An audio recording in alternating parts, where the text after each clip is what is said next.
So let's go ahead and kick this Urban Renewal Board meeting off. I don't have my agenda, darn it. All right. First is the approval of the meeting minutes from April 4th. Unless there's a discussion, do I have a motion to approve the minutes? I'll make a motion to approve the minutes from April 4th. Is there a second? I'll second. Second from board. There's a motion by board member Sheldon, a second by board member Jones. All those in favor signify by saying aye. Aye. Opposed, nays. Motion carries. All right, in a new business, economic development strategic plan. Dave? Yeah, thank you, Mr. Mayor, Council. So I'm going to, in the interest of time, I'm going to just kind of burn through this real quick because this should be anything too controversial. As stated in the staff report for this, we received 4 responses to our RFP. 2 from the companies we reached out to directly, that was Eco Northwest and CAI, and 2 from companies responding to the advertisement we placed in the Daily Journal of Commerce. Responses were evaluated by members of Sandy's Economic Development Advisory Board. 3 of those members are here tonight. The EDAP concluded that while the RFP responses from the 2 Pacific Northwest firms, Eco Northwest and CAI, were head and shoulders above the other 2 we received, the response from CAI was the clear favorite. Reasons cited by board members include the following. Multiple members felt that the report CAI generated recently for other Oregon cities were very well done, particularly the strategic plans for McMinnville in 2018 and 2019 and Astoria in 2017. They were really nicely done reports. CII seems to have more demonstrable experience specifically with economic development strategic planning than other responding firms. This is their wheelhouse. We've worked a lot with Eco Northwest, and several members thought it might be prudent to get a different perspective from another leading company in the field. CAI's proposal is also the best value for taxpayers of the 4 proposals, coming in at $50,600, whereas the other 3 proposals came in at between $54.5 and $55,000. And finally, CAI also included in their proposal analysis of Sandy's ability to accommodate future light industrial and industrial sector growth, and a supplemental site analysis of our current employment lands area. That's the Skipper Lundin property. I know this board has been extremely interested in recently. As I mentioned earlier, CAI was the clear preferred favorite by everyone. Next steps, if the board provides approval to move forward tonight, the next step in the process will be to schedule a couple of kickoff meetings with the selected contractor to develop a timeline for the project, discuss the scope and objectives, and also to meet with 3J and Eco Northwest to coordinate efforts between this project and the comp plan and EOA projects. So I'm sorry, the comp plan of what? And the economic opportunity analysis. That's what Eco Northwest is doing for us. So if the SIR board decides to accept the Economic Development Advisory Board's recommendation this evening, I believe we have Elliot West from CAI holding on the line if you guys have any technical questions as well. Jeremy, you want to start our conversation tonight? Sure. Yeah, no, I think David did a great job spelling that out there. And as he said, not only did these 2 were head and shoulders above the other 2, this one came out on top. As just David, not to reiterate whatever he said, what he said there, from a staff point of view, but also from the board's point of view too.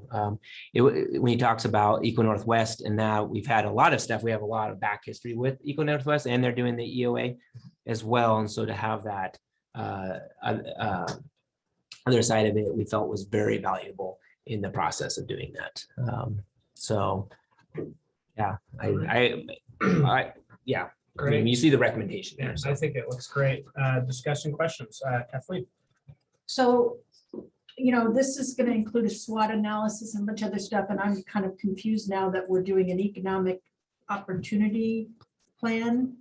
Doesn't that include a SWOT analysis and all that stuff? It does, but they approach it from a little different perspective, from much more of a planning perspective than an economic development perspective. They'll dovetail. They'll build on, Yeah. on each other. They're going to collaborate. That's why one of the first meetings we're going to have is to have all 3 of our contractors meet with each other so they can coordinate work together. And then my other question has to do with, and again, these guys seemed like it seemed like a good thing, and I support the thing. I'm just kind of confused again with these planning, with these processes. How does this dovetail with the need to do an urban renewal plan amendment or figure out that? That I'm not entirely sure about.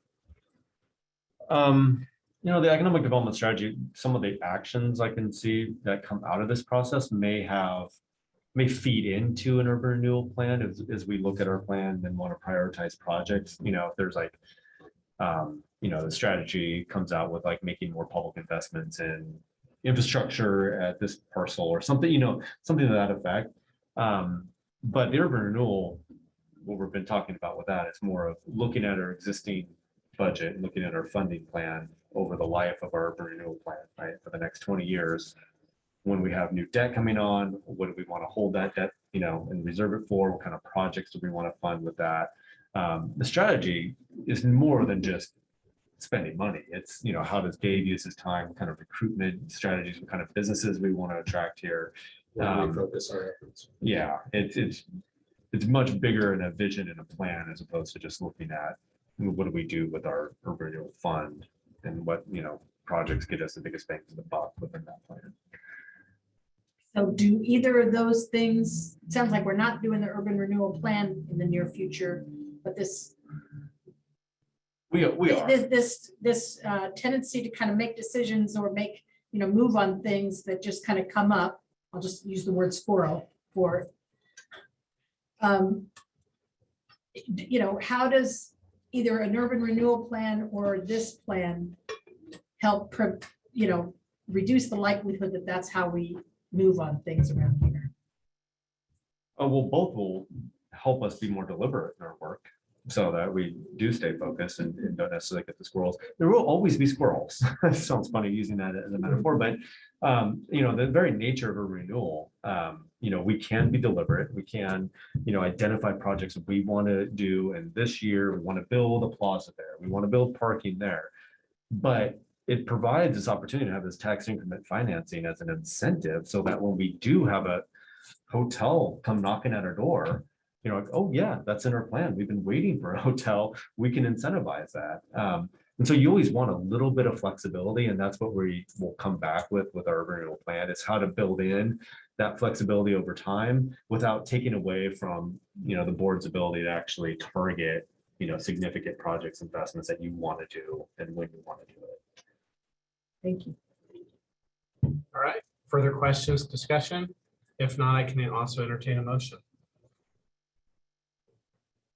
I move that to direct the SUR Executive Director, Sandy Urban Renewal, Executive Director, to enter into an agreement with the Community Attributes, Inc. to develop an economic development strategy plan in the amount of $50,600. Is there a second? I'll second it. There's a motion by Board Member Pietzel, the second by Member Sheldon. All those in favor signify by saying aye. Aye. Opposed? Motion carries. All right, with that, we'll go ahead and adjourn our Sandy Urban Renewal Board meeting. Thank you, Chris. Thank you, Chief. Appreciate it.